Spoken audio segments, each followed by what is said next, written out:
Bismillah. Assalamualaikum warahmatullahi wabarakatuh.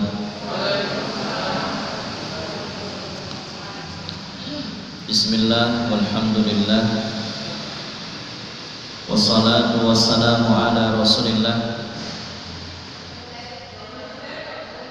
wa ala alihi wa sahbihi ajma'in, amma ba'd.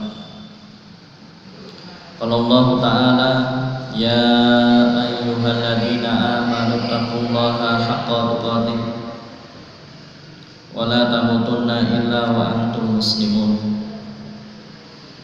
Wa qala ya ayyuhalladzina amanu taqullaha wa qulu qawlan sadida yuslih lakum a'malakum wa yaghfir lakum dhunubakum wa man yuti'illaha wa rasulahu faqad faza fawzan 'azima.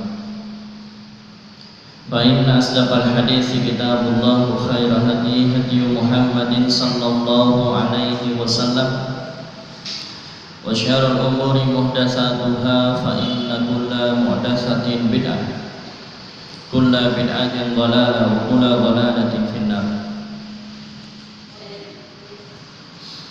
Jamaah yang dirahmati Allah Subhanahu wa taala, alhamdulillahirabbil alamin. Segala puja dan puji hanya untuk Allah Subhanahu wa taala yang telah memberikan kenikmatan yang besar, kenikmatan yang banyak kepada kita semuanya. Nikmat yang apabila kita ingin menghitung, bahkan samudra di muka bumi ini dijadikan sebagai tinta dan pepohonan dijadikan sebagai pena untuk menuliskan atau menghitung semua nikmat yang telah Allah Subhanahu wa taala berikan kepada kita, la tuhsuha, maka tidak akan mampu kita bisa menghitungnya, dan samudra tinta itu tidaklah cukup untuk menuliskan semua nikmat yang telah Allah Subhanahu wa taala berikan. Saking besar dan saking banyaknya nikmat yang telah Allah Subhanahu wa taala berikan kepada kita. Utamanya nikmat iman, nikmat Islam, tak lupa juga nikmat keistiqomahan. Sehingga dengan nikmat-nikmat itu, kalau panjenengan pada pagi hari ini terasa ringan, terasa mudah hati dan langkah kaki kita menuju ke tempat yang terbaik di muka bumi ini, yaitu masjid, di Masjid Nurul Jadid, yang semoga Allah Subhanahu wa taala senantiasa melimpahkan barokah, amin, dalam rangka untuk menghadiri majelis ilmu, majelis yang mulia.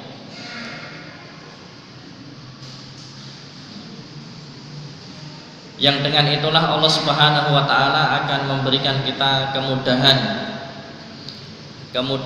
jalan menuju surga. Sahalallahu bihi tariqan ilal jannah. Ini salah satu di antara keutamaan bagi yang menghadiri majelis ilmu.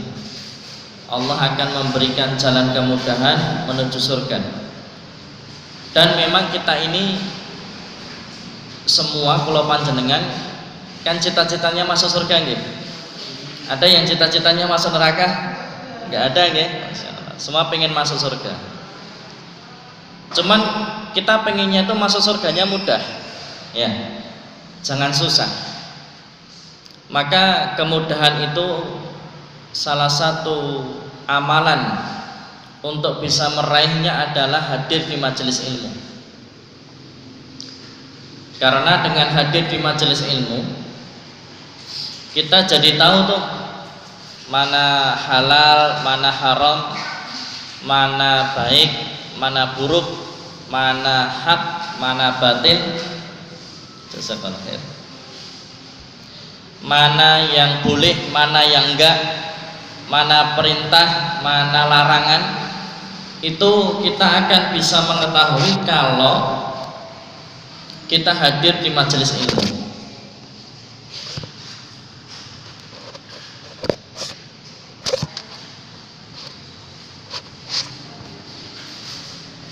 Nah, inilah keutamaan bagi yang hadir di majelis ilmu.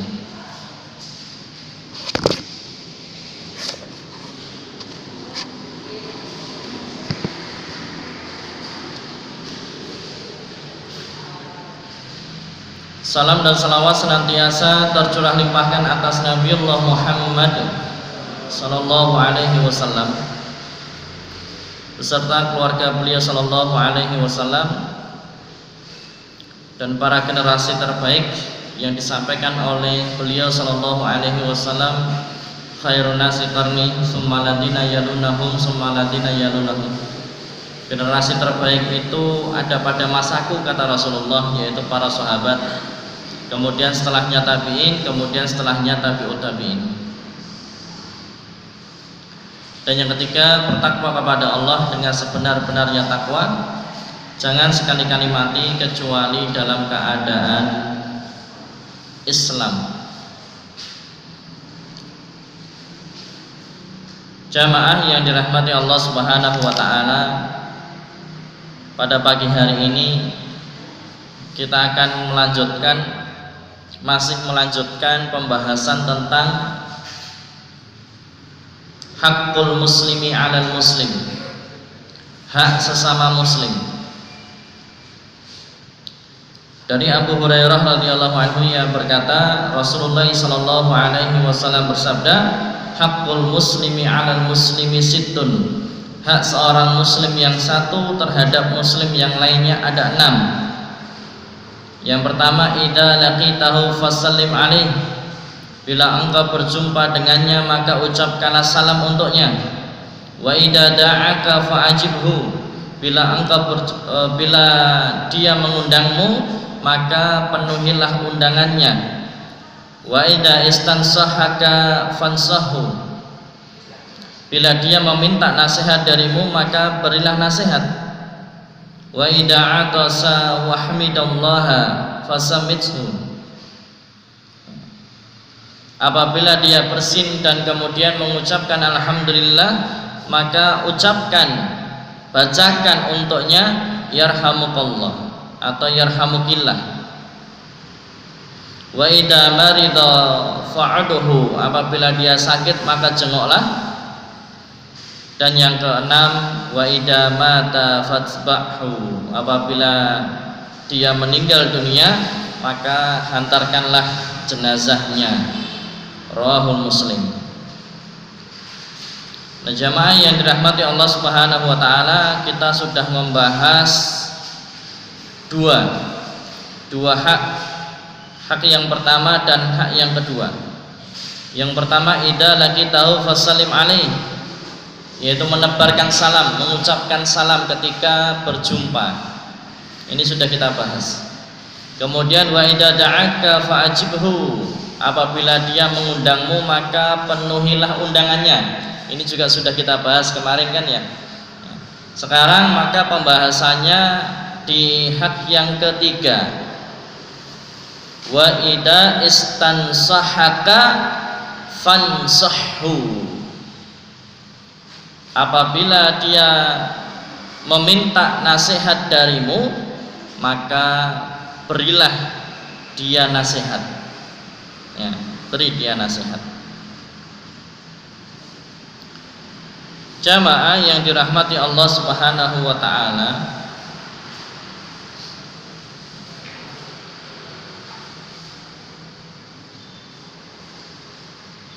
Allah Subhanahu wa taala berfirman dalam surah Al-Hujurat, surah ke-49 ayat ke-10. Allah Subhanahu wa taala bersabda, innamal mu'minuna ikhwah. Sesungguhnya persaudaraan itu hanya milik orang-orang yang beriman. Kemudian Allah Subhanahu wa taala juga berfirman ketika menyifati akhlaknya para nabi, wa ana lakum nasihun aminun, dalam surah Al-A'raf surah ke-17 surah ke-7 ayat ke-68. Wa ana lakum nasihun aminun. Dan aku ini hanyalah pemberi nasihat yang terpercaya bagi kalian.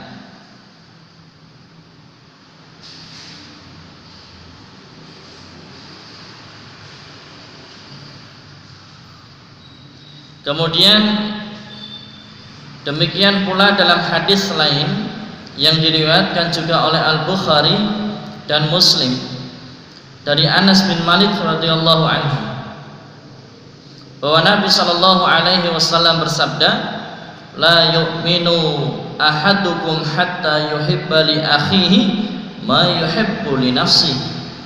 Salah seorang di antara kalian tidaklah dianggap beriman sampai mencintai saudaranya seperti mencintai dirinya sendiri. Kemudian Imam Muslim dalam sahihnya meriwayatkan dari Tamim Ad-Dari radhiyallahu anhu bahwa Nabi sallallahu alaihi wasallam bersabda, ad-dinun nasihah, agama itu nasihat. Qulna, kami bertanya, liman ya Rasulullah, bagi siapa ya Rasulullah? Beliau menjawab, qala lillahi wa li kitabihi wa li rasulihi wa li a'immatil muslimin wa ammatihim. Bagi Allah, untuk kitabnya dan karena nabinya, dan untuk para pemimpin kaum muslimin dan masyarakat pada umumnya. Ini beberapa dalil jamaah yang dirahmati Allah Subhanahu wa taala, baik dari Quran ataupun dari hadis. Dalil apa? Dalil yang menunjukkan akan diperintahkannya kita untuk saling memberi nasihat. Ya, dalil perintah untuk saling memberi nasihat.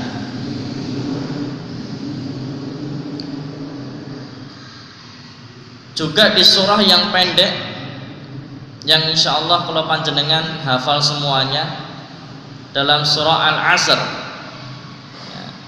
wal asr, demi waktu atau demi masa, innal insana lafi khusr, sesungguhnya manusia itu dalam keadaan rugi, illal ladina amanu, kecuali yang tidak rugi itu adalah mereka yang beriman, wa amilus shalihat, dan mereka beramal soleh dengan keimanannya. Ini yang penting. Amal soleh aja nggak cukup. Kalau hanya amal soleh, orang-orang kafir beramal soleh enggak? Orang-orang kafir beramal baik enggak? Beramal baik, bahkan kadang mereka sedekahnya luar biasa. Yang jadi masalah mereka tidak beriman. Sedangkan syarat amalan itu diterima adalah beriman, gitu.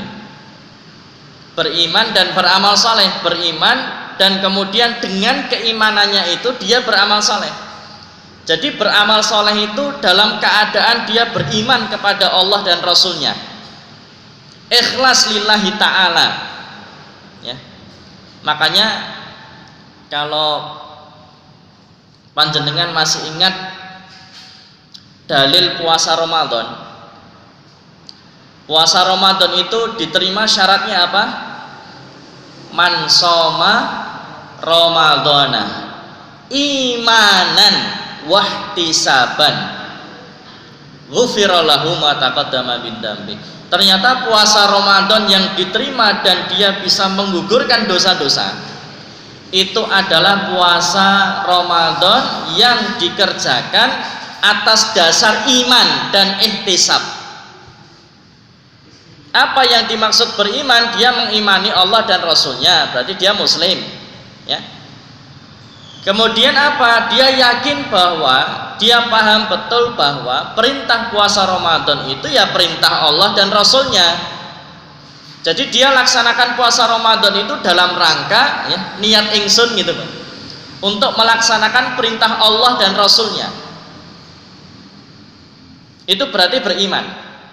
Yang kedua adalah ihtisab, hanya mengharapkan balasan atau ridho dari Allah Subhanahu wa ta'ala. Apakah ada orang yang berpuasa tetapi niatnya bukan karena Allah? Ada. Orang kalau sebelum operasi puasa enggak? Puasa nih, sebelum operasi puasa. Tetapi kan puasanya diniatkan untuk karena besok mau operasi. Ada juga orang yang puasa karena pengen diet. Ya. Sebelum nikah itu bobotnya 57, setelah nikah kok 75 gitu.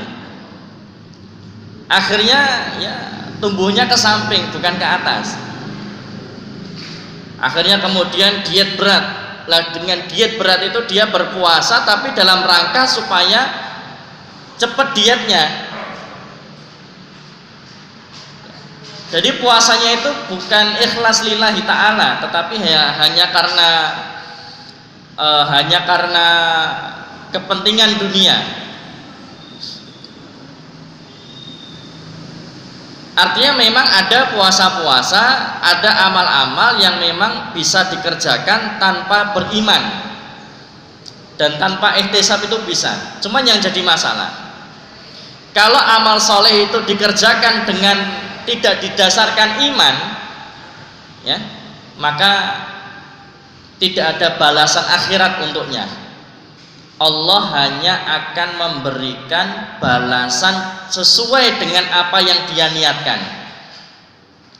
Oh, niatnya puasa biar sehat, ya sudah, dia dapat sehat, Allah berikan sehat dia. Allah berikan ya badannya mengecil ya, slim. Betul dia langsung bisa turun berat badannya, walaupun turunnya sekilo ya, besok naik 5 kilo. Tapi itu yang hanya dia dapatkan itu. Tapi kalau didasarkan atas iman, maka itu akan diterima Allah Subhanahu wa ta'ala, ada balasan akhiratnya dan juga ada balasan dunianya. Contoh, misal puasa itu kalau diamalkan, dilakukan niatnya ikhlas lillahi ta'ala, kan dapat pahala. Lah, diniatkan ikhlas lillahi ta'ala yang Allah terima, yang dapat pahala itu, kira-kira manfaat dunianya ngikut enggak? Mesti ngikut ya. Makanya kalau diniatkannya akhirat, maka dunianya ngikut. Karena memang puasa itu, ya para dokter sepakat bahwa puasa itu adalah fasting ya. Puasa itu ya memang bagus untuk kesehatan. Ya, bagus untuk kesehatan. Makanya ya mending puasa niatnya ikhlas lillahi ta'ala karena Allah, didasarkan atas iman, dapat pahala plus juga dunianya dapat. Begitu pula makan dan minum. Makan dan minum itu aktivitas dunia memang. Tapi kalau dengan makan dan minum itu ya bismillah, tangan kanan, tidak berlebihan, makan makanan yang halalan thayyib ya. Halal yang halal, bukan hanya halal Pak, tapi juga harus thayyib. Maksudnya bagaimana Ustaz? Iya. Makanan halal kadang tidak thayyib. Kok bisa Ustaz? Iya, makanan itu disirik sama dokter.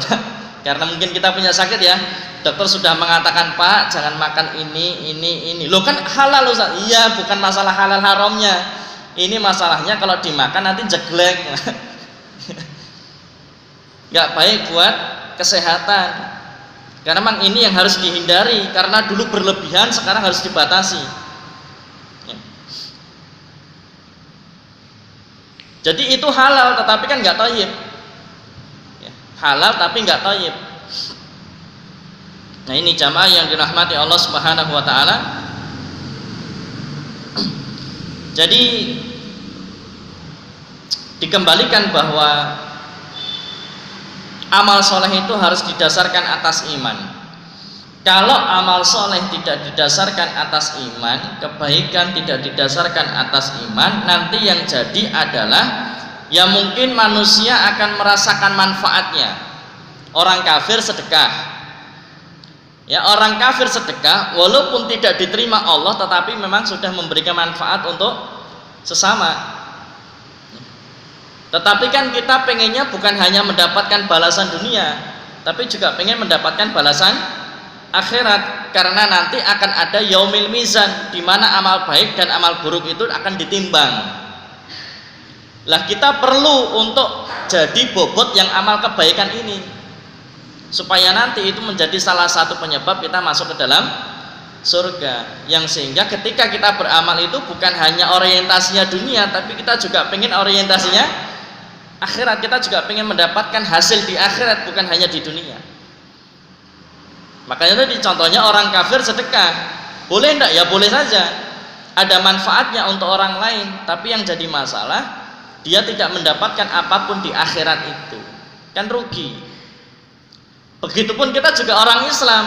Orang Islam itu kalau sedekah ya niatnya supaya jadi wali kota, ya, niatnya supaya jadi bupati, niatnya supaya jadi dewan, niatnya supaya apapun lah itu, ya sudah, itu aja yang dia dapat.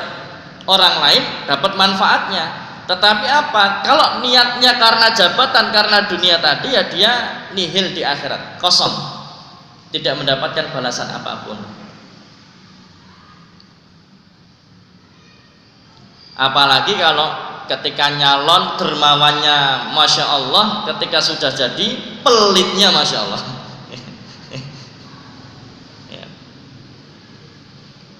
Kalau sebelum nyalon sering keliling muter-muter ya, tapi ketika sudah jadi susah ditemui.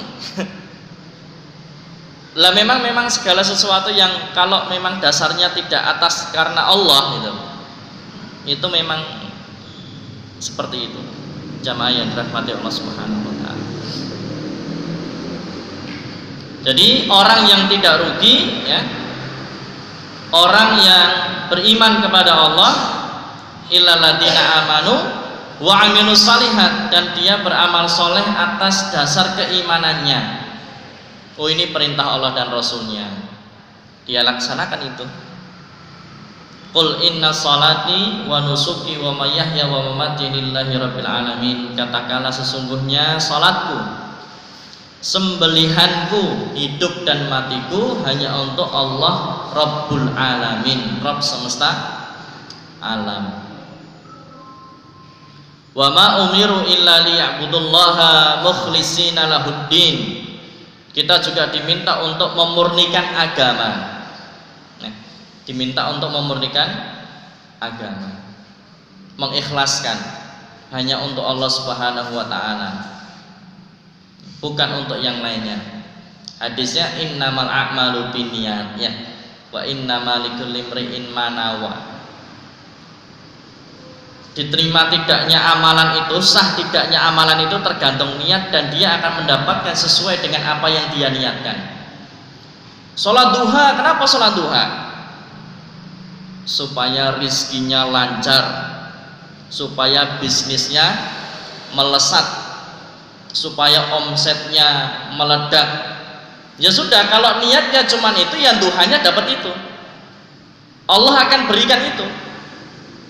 Allah berikan rizki, Allah berikan bisnisnya bagus ya. Karena memang niatnya untuk itu, maka Allah berikan sesuai dengan niatnya.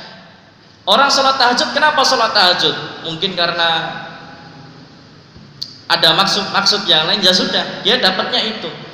Cuma nanti dia akan sedih ketika di akhirat ya, ketika di yaumil mizan, kok timbangan amal kebaikannya kosong, duhaku neng endi gitu, tahajudku neng endi, protes sama Allah. Ya Allah, dulu saya itu tiap hari sholat duha loh, tiap hari sholat tahajud loh.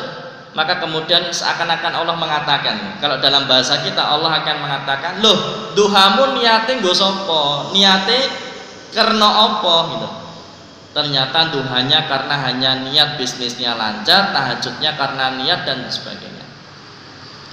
Dan itu sudah aku berikan di dunia lunas, sudah aku berikan di dunia, karena memang niatmu itu bukan lillahi ta'ala, bukan atas dasar keimanan. Ya sudah, kalau seperti itu nggak ada pahala. Rugi enggak? Rugi.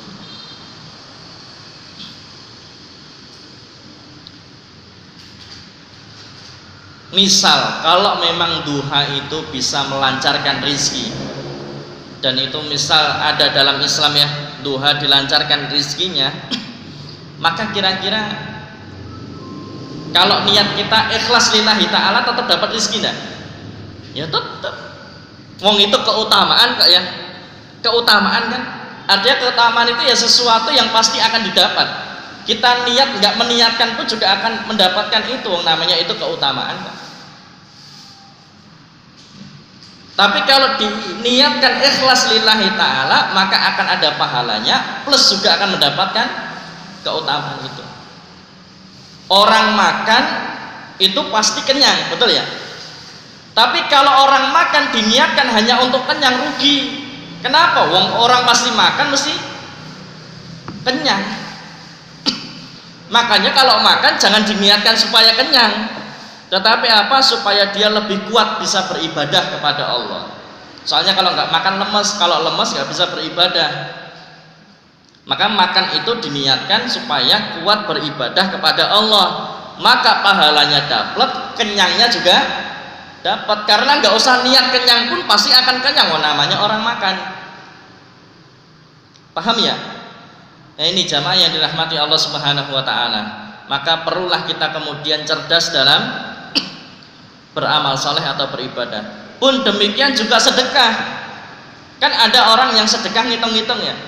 Oh, saya sedekah 10.000. Allah sudah mengatakan dibalas minimal 10 kali lipat sampai 700 kali lipat. Berarti kalau saya sedekahnya 10.000, balasannya berapa? Minimal 100.000. Kalau saya sedekahnya 1 juta, berarti nanti dapatnya minimal 10 juta. Itu minimal ya. Nanti belum, nanti kalau dilipat gandakan 700 kali lipat gitu ya. Malah matematika. Kalau Allah sudah mengatakan bahwa setiap kebaikan akan dibalas dengan minimal 10 kali lipat sampai 700 kali lipat, itu keutamaan yang Allah sampaikan. Maka ketika kemudian kita mengamalkan, niatnya ikhlas lillahi ta'ala saja, karena Allah sudah menyampaikan, pastilah kita dapat. Tapi jangan diniatkan karena lipat kali tadi. Niatkan ikhlas lillahi ta'ala, pasti akan dapat itu. Loh, pasti akan dapat, wong Allah sendiri yang mengatakan kok. Allah sendiri yang mengatakan Allah akan balas. Jadi Allah itu menyampaikan, Rasulnya juga menyampaikan keutamaannya supaya kita termotivasi untuk mengamalkan ibadah atau amal soleh itu, tetapi niatnya tetap karena Allah, bukan karena tadi. Yang jadi masalah nanti gini loh, kalau mainnya matematika, oh saya sedekah 10.000 nanti dapatnya 100.000. Ternyata Allah memberikan balasannya bukan dalam wujud uang, tapi dalam wujud kesehatan, diselamatkannya dari mara bahaya. Kan nanti malah jadi sakit hati ya. Endi jari dilipat gandakan 10, nyatane orang ternyata ngapusi. Loh, bukan ngapusi, tetapi balasannya itu dialihkan kepada sesuatu yang kita lebih butuh. Ya. Sehat, duitnya pas-pasan, atau duitnya banyak tapi sakit, pilih mana? Iya, pilih sehat dan duitnya banyak ya.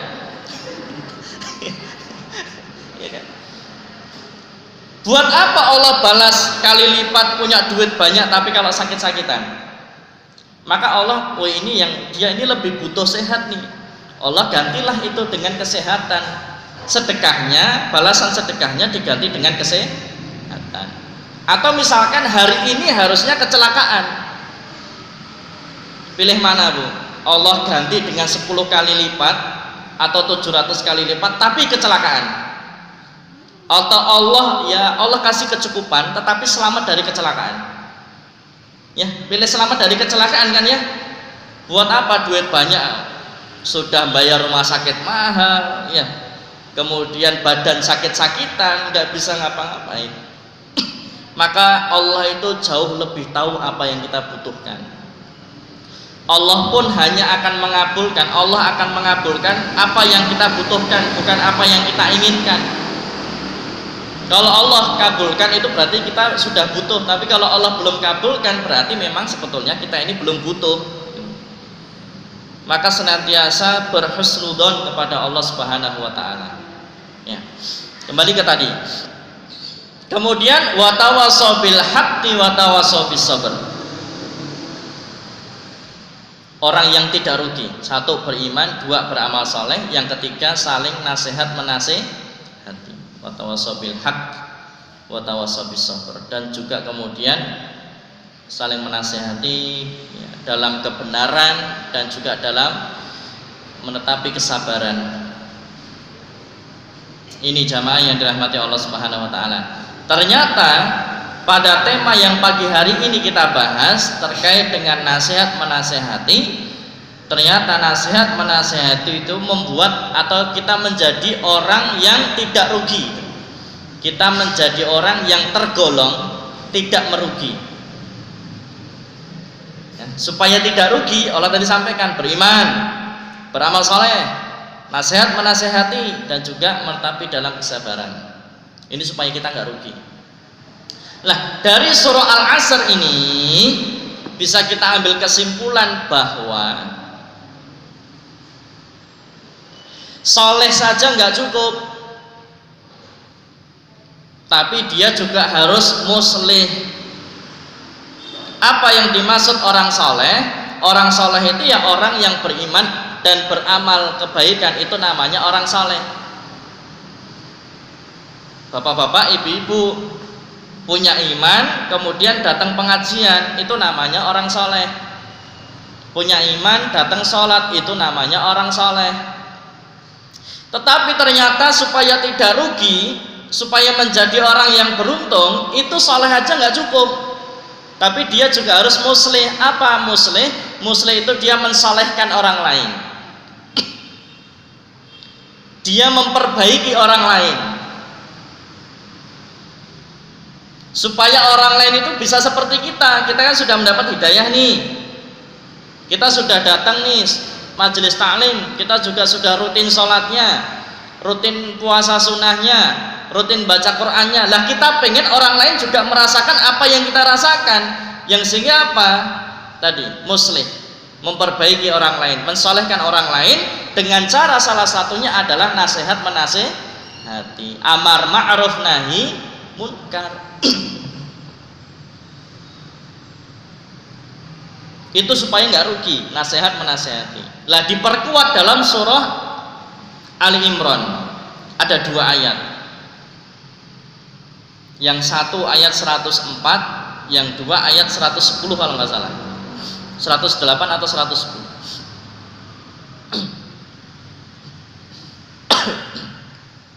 Kalau yang 104-nya ini surah yang biasa dipakai teman-teman atau saudara kita di Muhammadiyah. Wal takum minkum, ya betul ya, 104. Mungkin yang ada Quran Android bisa dibuka supaya nanti saya nggak salah. Soalnya ini videonya diupload di YouTube. Ya.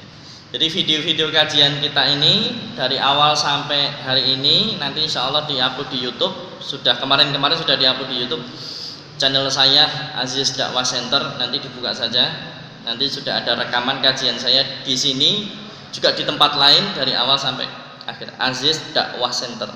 Ya. Dakwahnya pakai K. Ya. Baik. Ayat 104-nya wal takum minkum ummatun yad'una ilal khair wa ya'muruna bil ma'ruf wa tanhauna 'anil munkar wa ulaika humul muflihun.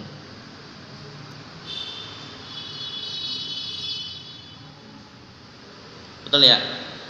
Itu surah Al Imran ayat ke-104. Hendaklah ada segolongan manusia di antara kalian yang apa? Yad'una ilal khair, ya. Mengajak kepada kebaikan. Wa ya'muruna bil ma'ruf tanhauna 'anil munkar, amar ma'ruf dan nahi munkar. menyeru kepada kebaikan dan juga mencegah dari perbuatan munkar atau kemaksiatan. Wa ulaika humul muflihun, dan itulah orang-orang yang beruntung. Jadi dalam surah Al-Asr kan rugi, supaya enggak rugi kamu menasehati. Diperkuat di surah Ali Imran ayat ke-104 supaya kamu beruntung ya.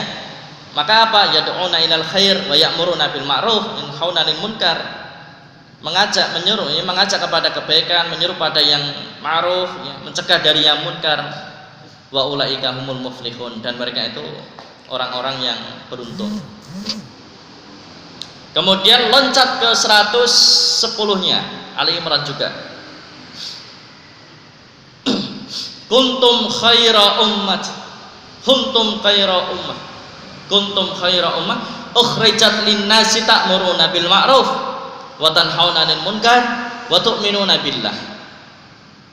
Generasi terbaik sebetulnya kan Allah di surah Ali Imran ayat ke-110 ini sedang memuji para sahabat, generasi sahabat yang Rasulullah juga sampaikan tadi, khairun nasi qarni summal ladina yalun summal ladina yalunahum.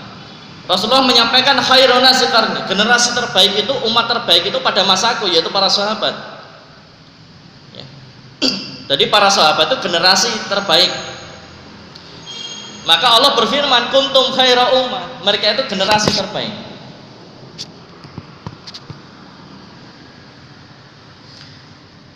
Ukhrijat linnas, yang Allah keluarkan di kalangan manusia. Ta'muruna bil ma'ruf wa tanhauna 'anil munkar, ya, mereka menyuruh kepada yang ma'ruf, yang kebaikan. Wa tanhauna 'anil munkar, mereka mencegah kemungkaran.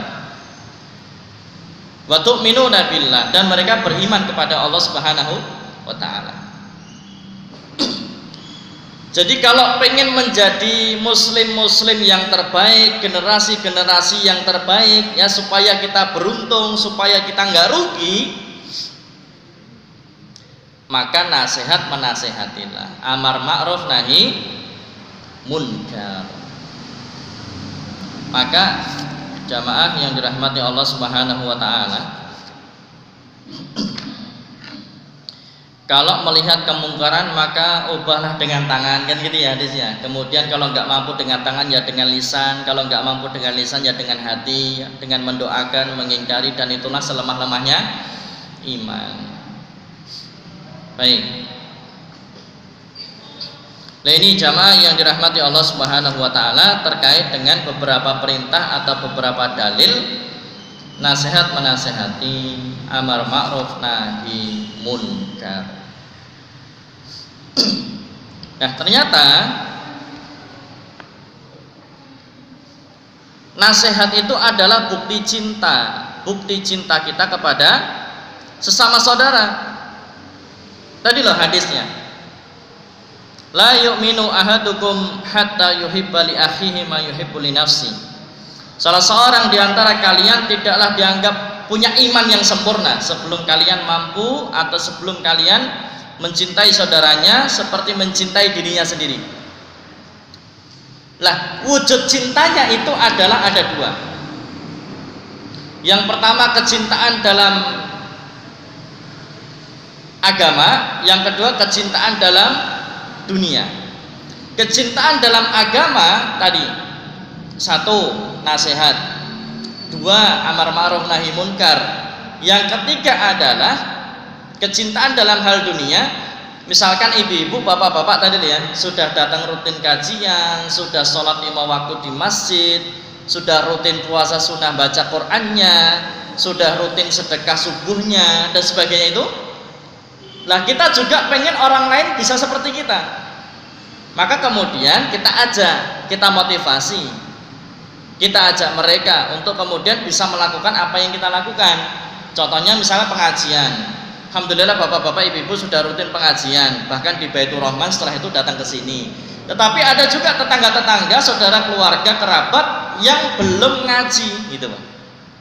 Maka kemudian bukti cintanya apa? Bukti cintanya adalah kita mengajak, kita memotivasi mereka untuk apa? Untuk melakukan apa yang bisa kita lakukan, yaitu datang ke pengajian. Kita ajak mereka datang ke pengajian. keutamaannya yang dulu pernah saya sampaikan, mandala ala khairin falahu mislu ajri fa'ilihi. Sesiapa yang menunjukkan kepada kebaikan, maka ya kemudian orang itu mengikuti apa yang kita ajakkan, maka kita akan mendapatkan pahala yang semisal dengannya tanpa mengurangi pahalanya.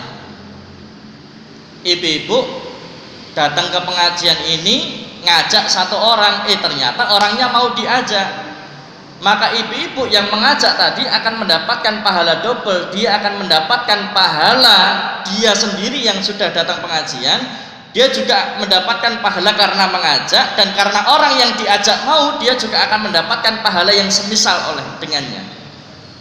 Double kan pahalanya. Itu kalau satu orang diajak. Bagaimana kalau yang diajak adalah banyak orang? Ya. Apakah mungkin yang diajak banyak orang? Enggak mungkin saja. Panitia masjid ini, panitia masjid atau pengurus masjid yang memfasilitasi terselenggaranya kajian pada Ahad pagi ini, kan otomatis berarti dia akan mendapatkan pahala semua yang hadir pada pagi hari ini. Nah, ini jamaah yang dirahmati Allah Subhanahu wa taala, ini motivasi Rasulullah sampaikan. Ini keutamaan Rasulullah sampaikan supaya kita termotivasi untuk apa? Untuk saling menasehati, untuk senantiasa ngajak-ngajak orang dalam kebaikan, dan juga untuk amar ma'ruf nahi munkar. Ya. Tadi kecintaan dalam hal agama. Tadi. Kemudian kecintaan kalau dalam hal dunia ya saling tolong menolong, saling bantu membantu, ya bahu membahu, ya. Apalagi di masa pandemi, kalau ada yang positif dan harus isolasi di rumah, ya paling enggak kasih bantuan lah ya, beras atau makan apa dicentelin di gerbangnya atau ditaruh di depan rumahnya. Nggak usah salaman, kena covid malah salaman ya, nggak usah, taruh aja depan rumah atau centelin di gerbangnya, selesai. Kalau diisolasi kan nggak boleh keluar, nggak bisa belanja, akhirnya di rumah mau masak apa, nggak bisa belanja, ya sudah, tetangga tonggo teparonya yang kemudian harus peduli akan ya, kesusahan mereka, meringankan beban mereka. Ini jamaah yang dirahmati Allah Subhanahu wa taala. Jadi nasihat itu adalah bentuk kecintaan ya, karena kita cinta pada dia, karena kita nggak pengen dia masuk neraka, maka kemudian perlu kita nasihati kalau dia bikin salah, kalau dia minta nasihat atau dia mau melakukan kemaksiatan, kita cegah ya. Kemudian sebagaimana perkataan Al-Khattabi rahimahullah, nasihat adalah kalimat ungkapan yang bermakna memberikan kebaikan kepada yang dinasihati. Jami'ul Ulum wal Hikam. Nasihat adalah kalimat ungkapan yang bermakna memberikan kebaikan kepada yang dinasihati. Kemudian Fudail bin Iyad mengatakan, seorang mukmin itu biasa menutupi aib saudaranya dan menasihatinya. Jadi kalau ada muslimin yang dia buat salah, yang dilakukan apa? Ditutupi aibnya, kemudian dinasihati. Jadi bukan hanya ditutupi, tetapi dinasihati juga. Sebagaimana dulu yang pernah saya sampaikan kisahnya Imam Ahmad bin Hanbal ketika menasihati muridnya yang bernama Yusuf. Jadi Yusuf itu ngisi pengajian tapi duduknya di bawah pohon rindang, sedangkan jamaahnya kepanasan. Dan delalai itu qadarullahnya Imam Ahmad bin Hanbal, gurunya si Yusuf ini, lewat di majelisnya. Lah kok melihat, lah kok Yusuf muridku duduk di bawah pohon rindang Iyub, sedangkan jamaahnya kepanasan. Harusnya kalau panas semua, kalau Iyub semua. Ya.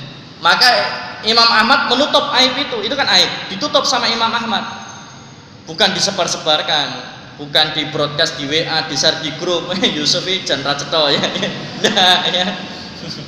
Mau sok isu pengajian Iyub dewe jamahe kepanasan jan ki ustaz opo ndak ya. ditutup aibnya. Tapi bukan hanya ditutup, Imam Ahmad jam 2 malam, jam 2 dini hari datang ke rumahnya Yusuf, ketok pintu, salam. Si Yusuf dari dalam rumah jawab salam dan bertanya, ini siapa kok jam 2 malam, jam 2 pagi kok datang ke sini? Kata jawab dari luar, saya Ahmad. Yusuf mikir, Ahmad itu siapa? Ahmad siapa? Saya itu cuman kenal Ahmad, ya guru saya, Imam Ahmad itu. Maka kemudian Yusuf bertanya, apakah ini guru saya, Imam Ahmad? Kata yang dari luar, iya saya gurumu Imam Ahmad. Masya Allah, kaget, langsung pintunya dibuka, wahai guru, kenapa kok pagi-pagi datang ke sini? Ya. Dulu kan belum ada WhatsApp, jadi nasihatinya harus datang ke rumah, ya kan?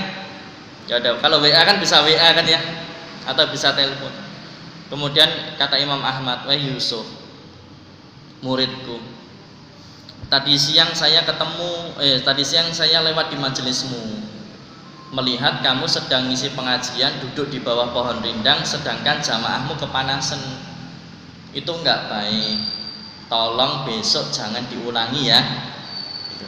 Sudah, itu saja nasihatku, saya pamit pulang. Assalamualaikum warahmatullahi wabarakatuh. Pulangnya itu sambil jalannya berjinjit.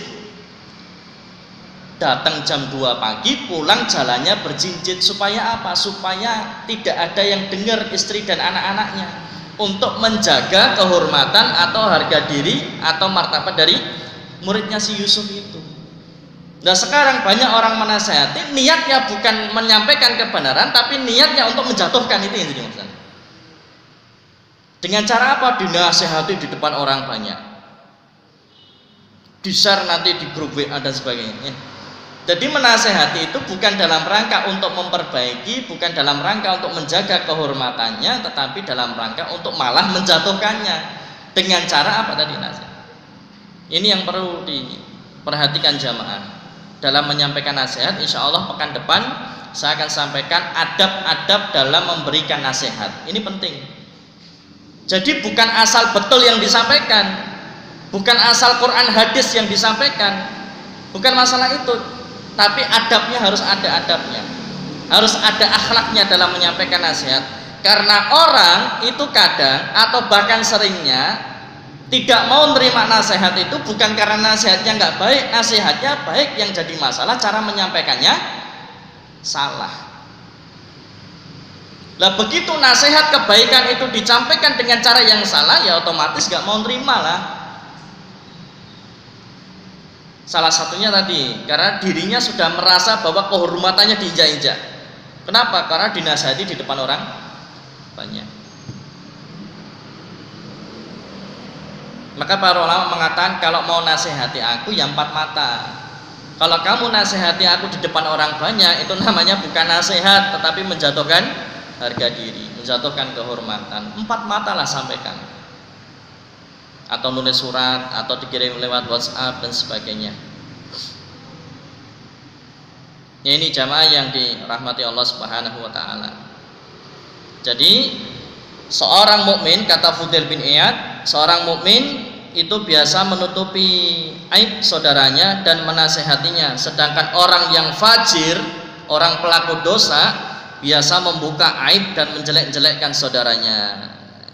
Dalam Jami'ul Ulum wal Hikam masih sama.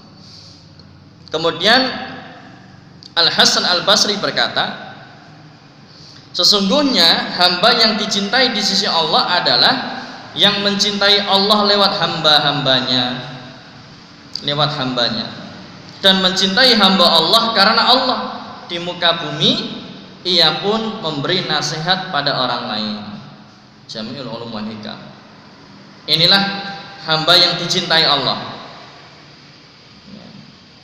adalah yang mencintai Allah lewat hamba-hambanya, dan dia mencintai hamba Allah ya karena Allah ya. Oh, contoh maksudnya gini, kita mencintai teman, kita mencintai orang lain karena orang lain itu cinta kepada Allah. Jadi ketika ada orang yang cinta kepada Allah, maka jangan sia-siakan. jadikan dia teman dekat. Karena kalau dia cinta kepada Allah, ya kita mencintainya karena dia mencintai Allah, otomatis nanti begitu kita imannya turun, karena bergaul dengan orang saleh, maka turunnya nggak lama-lama, akan segera bangkit lagi nanti semangatnya beribadah dan beramal saleh. Kenapa? Karena temannya pas, almar'u ala dini khalili. Karena teman itu akan mempengaruhi kita nanti. Jadi kita mencintai orang lain karena orang lain itu mencintai Allah. Orang lain itu bisa membuat kita ingat kepada Allah, bisa membuat kita makin dekat sama Allah. Ya, teman yang seperti ini jangan ditinggalkan. Muliakan dan jangan ditinggalkan. Karena itu aset keselamatan, kebaikan kita di dunia dan di akhirat. Demikian jamaah yang dirahmati Allah Subhanahu wa taala, dari apa yang bisa saya sampaikan mudah-mudahan bisa memberikan manfaat dan kemudian bisa kita amalkan. Kita bermohon kepada Allah kasih kemudahan kita, keistiqomahan kita untuk bisa mengamalkan dari ilmu-ilmu yang sudah kita pelajari atau dari ilmu-ilmu yang sudah kita dapatkan. Apakah ada pertanyaan? Dipersilahkan.